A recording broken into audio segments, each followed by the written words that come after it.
Welcome friends. चलिए आज की भी इस वीडियो में मैं 10 क्वेश्चंस लेके आया। पहला क्वेश्चन है, ए का क्या मान होगा यदि cube root 500 multiply cube root minus 3456 equal हो 40 गुना में ए के। तो देखो, दोनों ही क्यूब रूट है और मल्टीप्लाई का साइन है, तो ये हो जाएगा हमारा क्यूब रूट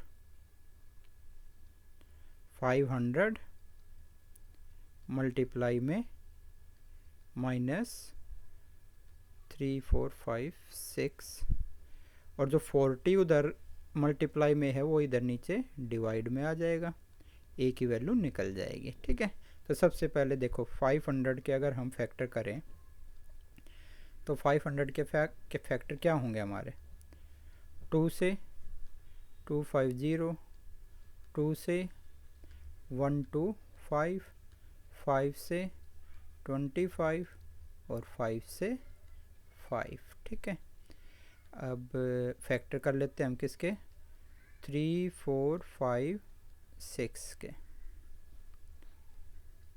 2 से 1 7 2 8, फिर 2 से करेंगे तो ये हो जाएगा 2 8 6 4, फिर 2 से करेंगे तो 4 3 2, फिर 2 से करेंगे तो 2 1 6, 2 से 1 0 8, 2 से 5 4, 2 से 27, 3 से 9, फिर 3 से 3, 3 से 1। ठीक है, अब क्यूब रूट है तो 3 3 का जोड़ा बनेगा और उसमें से एक बाहर निकल जाएगा। यहाँ से 3 बाहर आ जाएगा, यहाँ से 2, यहाँ से 2 आ जाएगा और इन तीनों में से एक 2 आ जाएगा और यहाँ से 5 आ जाएगा। तो ऊपर क्या बच जाएगा, माइनस में 2 मल्टीप्लाई 2 मल्टीप्लाई 2 मल्टीप्लाई 3 मल्टीप्लाई 5 और अपोन में क्या है 40। अब ऊपर नीचे इसको हम कट कर देंगे, ये हो जाएगा हमारा 5 8 जा 40, 2 2 जा 4 2 जा 8, ये कट गया। हमारा आंसर ए का क्या बच गया, -3, जो कि ऑप्शन है हमारा ऑप्शन सी। ठीक है, नेक्स्ट क्वेश्चन पे चलते हैं। नेक्स्ट क्वेश्चन है, मान लीजिए कि x एक ऐसा कोण है जो अपने पूरक के समान है। ठीक है, तो x की वैल्यू क्या हो जाएगी, 45 डिग्री हो जाएगी।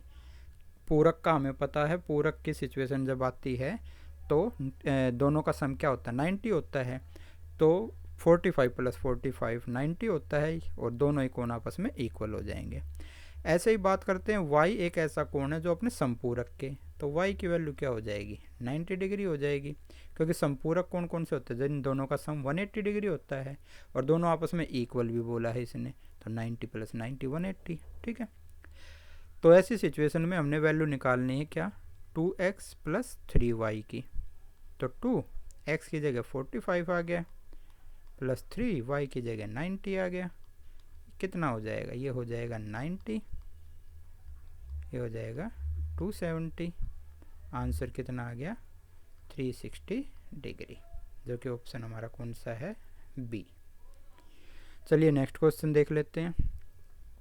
रवि ने 2 वस्तुएं प्रत्येक को रुपये 1500 में खरीदा। ठीक है, 2 वस्तुएं हैं भाई, पहली वस्तु है उसका भी खरीदा गया मूल्य कितना है, 1500 रुपये है, दूसरी वाले का भी खरीदा गया मूल्य कितना है, 1500 रुपये है। उसने एक वस्तु को तो 6% लाभ पे बेचा है, इसमें जो हुआ है प्रॉफिट हुआ है कितना, 6%, और दूसरी को 4% हानि पे, इस पे लॉस हुआ है कितना, 4%। ये कह रहा है कि इस पूरे सौदे में हुआ लाभ और हानि प्रतिशत निकालना है, तो एसपी निकाल लेंगे। ठीक है, एसपी क्या होगा, सीपी 1500 मल्टीप्लाई में 100 प्लस में प्रॉफिट परसेंट अपॉन में 100 2 जीरो से तो 2 जीरो यहीं पे कैंसिल हो गई, ये हो गया हमारा 15 मल्टीप्लाई में 106, ये हो जाएगा 90 और 15 1590। अब ऐसे ही इधर निकाल लेंगे हम, यहाँ पे SP अब की बार लॉस है तो CP मल्टीप्लाई में 100 माइनस लॉस हो जाएगा, ठीक है। तो 100 माइनस लॉस कितना है 4 अपॉन में 100। इसको भी हम सोल्व करेंगे तो याद आएगा 15 मल्टीप्लाई में 96, ये हो जाएगा 135 और 9 कितने हो जाएंगे, ये हो जाएंगे हमारे 144, ठीक है।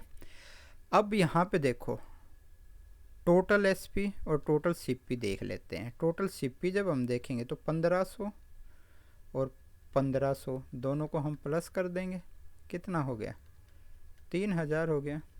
ऐसे ही टोटल SP देख लेते हैं, पहला था 1590 और दूसरा क्या था 1440। तो टोटल ये कितना हो गया हमारा 0 3, ये हो गया 0 और ये हो गया 3, 3030, ठीक है। अब यहाँ पे देखो हमारा टोटल SP बड़ा है, SP बड़ा है तो डेफिनेट हमें क्या हुआ है, लाभ हुआ है। और लाभ कितना हुआ है 30 रुपये का हुआ है, तो लाभ प्रतिशत कितनी हो जाएगी 30। और कितने पे हुआ लाभ, टोटल था 3000 मल्टीप्लाई में 100, तो ये हो गया 0 0 0 0, ये सारी 0 कट के 3 से 3 कट के आंसर कितना आ गया 1%। तो कुल मिलाकर हमें 1% का लाभ हुआ है। नेक्स्ट क्वेश्चन, कागज की 2 सीटें ली गई है जिनका माप क्या दे रखा है 22 सेंटीमीटर गुना में 28 सेंटीमीटर। प्रत्येक सीट से एक बेलन बनाया गया है। एक बार तो ऊंचाई ली गई है 22 और दूसरे की ऊंचाई ली गई है 28, उनके आयतनों में कितना अंतर होगा। देखो सिंपल है, एक तो बेलन ऐसे बन जाएगा, ठीक है, और एक बेलन यहाँ बनेगा। पहले बेलन की ऊंचाई इसने दे दी कितनी 22 सेंटीमीटर, दूसरे बेलन की ऊंचाई दे दी 28 सेंटीमीटर। अब एक चीज़ देखो, कागज़ की जो सीट मोड़ी है उसमें 22 की तो ऊंचाई हो गई, तो ये वाला हिस्सा जो है बेस जो है इसका, उसकी परिधि कितनी हो जाएगी, परिधि यानी कि 2πr, वो हो जाएगी 28। इसमें जो है परिधि 28 के बजाय क्या हो जाएगी 22 हो जाएगी, ठीक है। क्यों, क्योंकि देखो ये सीट ऐसे है 22 सेंटीमीटर और 28 सेंटीमीटर, तो इस वाले पहले वाले फिगर में ये वाला हिस्सा नीचे बेस बना है गोल होके, और दूसरे वाले फिगर में ये वाला हिस्सा बेस बना है, ठीक है। तो यहाँ से हमारी रेडियस निकल जाएगी 2 मल्टीप्लाई 22 अपॉन में 7, या इसको मैं पाई ही रख लेता हूँ, ठीक है, पाई की वैल्यू को मैं पाई ही रख लेता हूँ। तो ये हो जाएगा R इक्वल टू 28 अपॉन में 2 पाई, 2 से 2 कट गया, सॉरी 14 हो गया, तो R यहाँ पे कितना हो गया 14 अपॉन में पाई हो गया। इधर वाले में R अगर हम देखें तो 22 अपॉन में 2 पाई, ये कट के हमारा कितना हो गया, ये हो गया R हमारा 11 अपॉन में पाई। अब हमें निकालना था इनके वॉल्यूम, तो पहले का वॉल्यूम निकाल लेंगे हम। पहले का वॉल्यूम क्या हो जाएगा पाई R स्क्वायर H, पाई R हमारा अब की बार कितना है, R है हमारा 14 अपॉन पाई, इनटू में 14 अपॉन पाई, और H हमारा कितना था इसमें 22 था, ठीक है। अब 1 पाई से तो 1 पाई कैंसिल हो गया। अब इसको अगर हम देखें तो चलो पहले इसको बाद में सोल्व करेंगे, पहले हम दूसरा वॉल्यूम और निकाल लेते हैं, वॉल्यूम 2, वो भी वही होगा पाई R स्क्वायर, अब की बार R कितना है 11 upon pi multiply 11 upon pi, into में H अब की बार कितना हो जाएगा h अब की बार हो जाएगा, इसमें h था 22 पहले वाले में, इसमें h हमारा कितना हो जाएगा 28 हो जाएगा। पाई से पाई कट गया, ठीक है। अब इसने बोला है कि दोनों में अंतर कितना है। अब इनका अंतर अगर हम निकालें तो वॉल्यूम 1 में से वॉल्यूम 2 को हम क्या कर देंगे, माइनस कर देंगे, ठीक है। तो v1 माइनस v2, v1 हमारा कितना था 14 मल्टीप्लाई 22 अपॉन में पाई, और इसमें से माइनस क्या करेंगे हम 11 मल्टीप्लाई 28 अपॉन में पाई। अब दोनों में ध्यान से देखो, दोनों को हम जब ध्यान से देखते हैं तो इनमें जो एलसीएम आता है वो क्या आता है हमारा पाई आता है, ठीक है।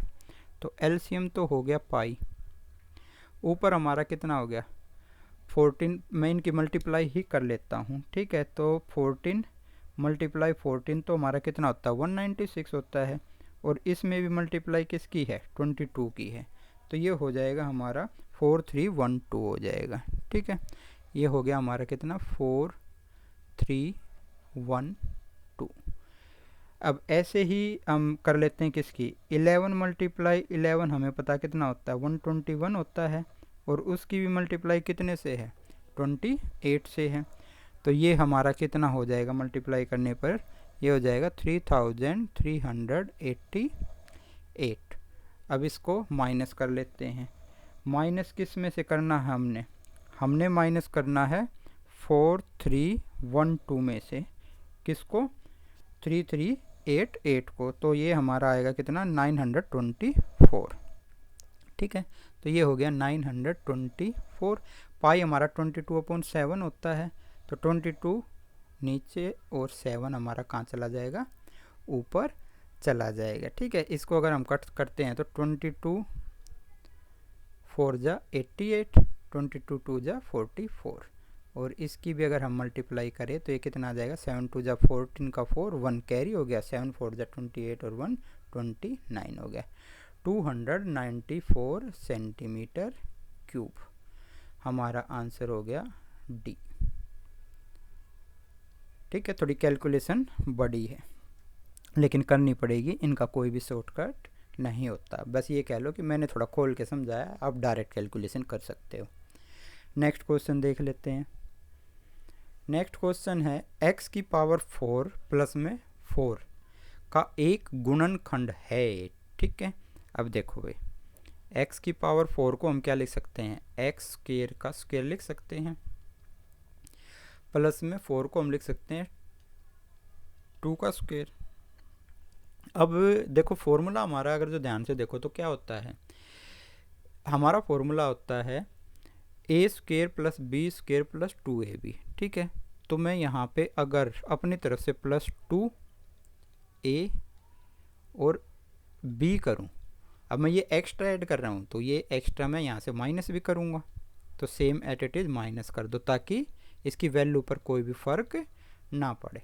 अब इतने हिस्से को हम देखते हैं तो ये हो गया A square plus B square plus 2ab, यानी ए प्लस बी का होल स्क्वायर, यानी a प्लस बी का होल स्क्वायर हो गया, ठीक है।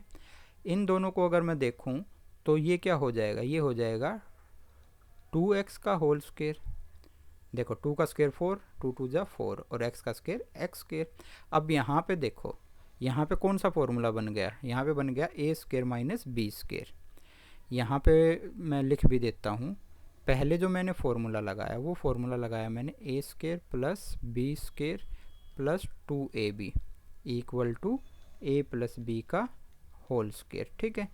और अब मैं जो फॉर्मूला लगा रहा हूँ वो लगा रहा हूँ A square minus B square equal to A plus B और ए माइनस बी, ठीक है। तो यहाँ पे a प्लस बी करेंगे तो क्या हो जाएगा एक्स स्क्वायर प्लस में 2 प्लस में 2x, और a माइनस बी करेंगे तो क्या हो जाएगा एक्स स्क्वायर प्लस में 2 माइनस 2x, ठीक है। अब देखो ऑप्शन में कोई सा ऐसा मैच करता हुआ मिल रहा है तो ध्यान से देखो, तो हमें ऑप्शन में b जो है सेम मिल रहा है, जो ऑप्शन b है x square minus 2x plus 2, यहाँ पे भी देखो x square minus 2x plus 2। तो ये हमारा इसका करेक्ट आंसर हो जाएगा। चलिए नेक्स्ट क्वेश्चन देख लेते हैं।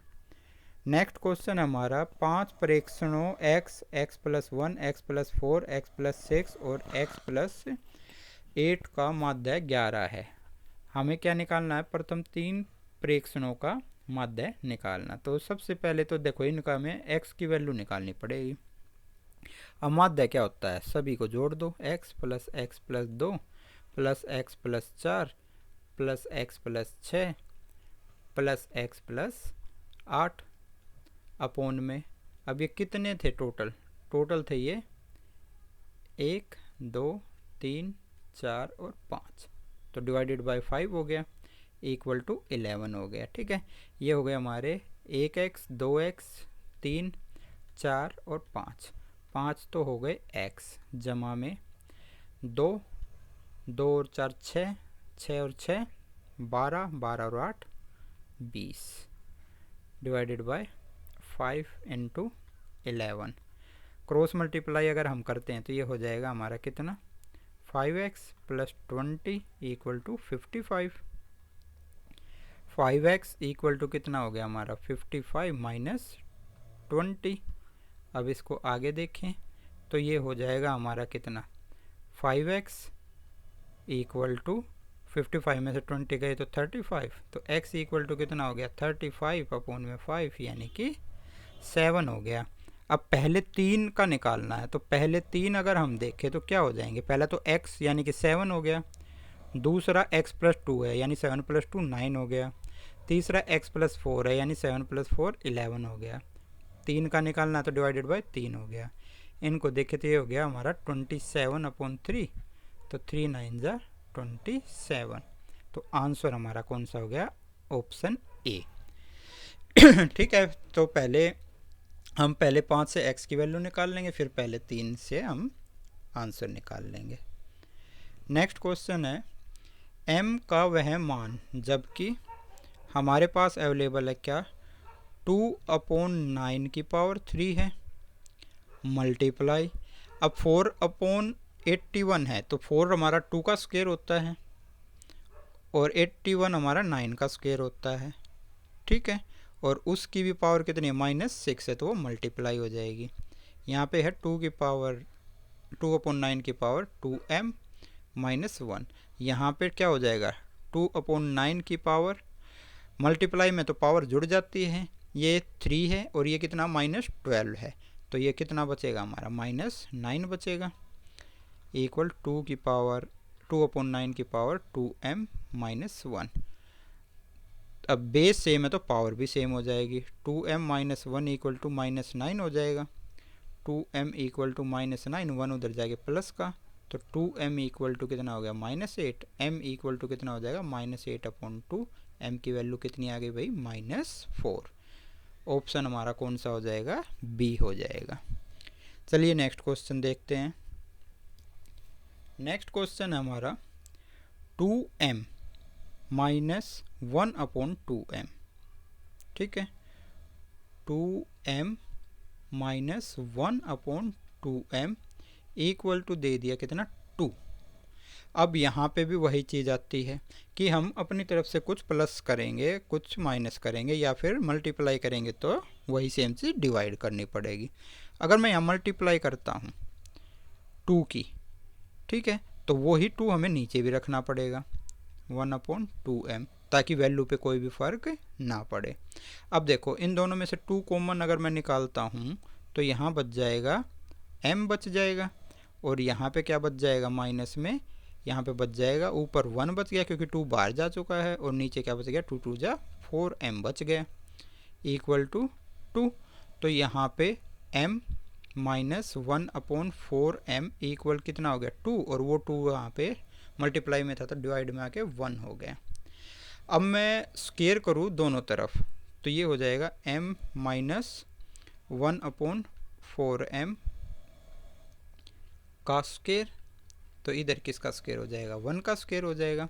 अब ये क्या होता है हमारा? a माइनस बी का whole square, a minus B का होल स्क्वायर इक्वल टू क्या होता है? a square plus B square minus 2ab होता है।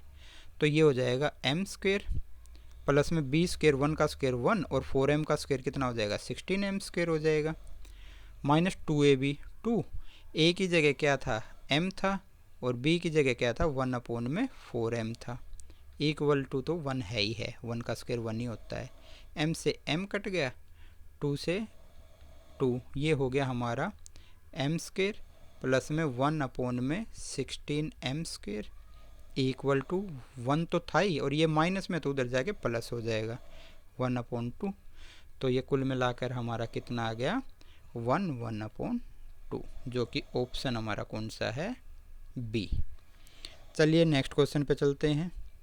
नेक्स्ट हमारा, यदि एक समबाहुभुज में प्रत्येक अंतः कोण का माप 108 डिग्री है, ठीक है, अंतः कोण दे रखा है, अंतः कोण हमारे पास अवेलेबल है कितना 108 डिग्री, तो इससे सबसे पहले हम बाह्य कोण निकालेंगे।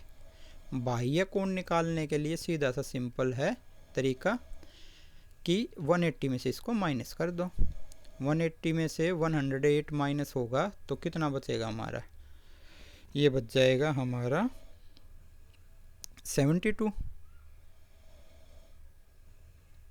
ये 1 है 4 नहीं है, ये 1 है, ठीक है, 108, तो ये कितना बच गया 72 बच गया। अब हमें निकालनी है साइड्स कि कितनी भुजाएं हैं। अब भुजाएं निकालने के लिए जो बाह्य कोण है उसको हम किससे डिवाइड कर देंगे 360 से, और 360 को बाह्य कोण से हम क्या कर देंगे डिवाइड कर देंगे, तो ये इससे जब इसको डिवाइड करते हैं तो ये कितने पे जाएगा 5 जा पे, तो कितनी भुजाएं हैं इसकी 5 भुजाएं हैं। ध्यान रखना अंतः कोण दे रखा तो उससे बाह्य कोण निकालेंगे 180 में से माइनस करके, फिर 360 को इससे बाह्य कोण से डिवाइड कर देंगे तो हमारी भुजाएं हमें मिल जाएंगी। चलिए लास्ट क्वेश्चन देख लेते हैं। ABCD एक चतुर्भुज दे दिया भाई, ABCD जो है एक चतुर्भुज दे दिया, A B C और D। ये कहता है BD 40 सेंटीमीटर है, BD ये दे दिया BD 40 सेंटीमीटर, ठीक है, और क्या दे दिया सम्मुख शीर्षों से BD पर खींचे गए लंब, A से लंब खींचा है, ठीक है, और C से लंब खींचा है, ये दे दिए। इनको हम मान लेते हैं कुछ भी मान लो, चलो ABCD था तो E मान लिया और इसको हमने F मान लिया, ठीक है। अब ये कहता है कि चतुर्भुज का क्षेत्रफल निकालना है, तो बिल्कुल सिंपल फॉर्मूला है चतुर्भुज के एरिया का, वो क्या होता है हमारा, वो होता है हमारा 1/2, ठीक है, इनटू में D इनटू में H1 प्लस H2, ठीक है, 1/2 D जो डायमीटर है जिस पे हमारी ये हाइट है, डायमीटर BD कितना दे रखा था, चलो मैं पहले लिख ही देता हूँ, BD मल्टीप्लाई में H1 हमारा AE हो जाएगा, प्लस में H2 हमारा क्या हो जाएगा, H2 हो जाएगा हमारा CF। इनकी वैल्यू पुट करेंगे तो 1/2 मल्टीप्लाई में 40 मल्टीप्लाई में ये हो जाएगा 16 प्लस में 12, कट करेंगे तो ये तो आ गया 20, ये हो जाएगा हमारा 20 मल्टीप्लाई में 16 और 12 कितना होता है 28 होता है, ठीक है, 28 की और 20 की मल्टीप्लाई करेंगे तो ये कितना हो जाएगा हमारा 560 हो जाएगा, तो ऑप्शन हमारा कौन सा हो गया सी। तो साथियों अगर वीडियो पसंद आई है तो वीडियो को लाइक भी करें, शेयर भी करें और मेरे चैनल को सब्सक्राइब ज़रूर करें ताकि मेरी आने वाली वीडियोज़ का नोटिफिकेशन आपको मिलता रहे, ठीक है सर। सभी को बेस्ट ऑफ लक।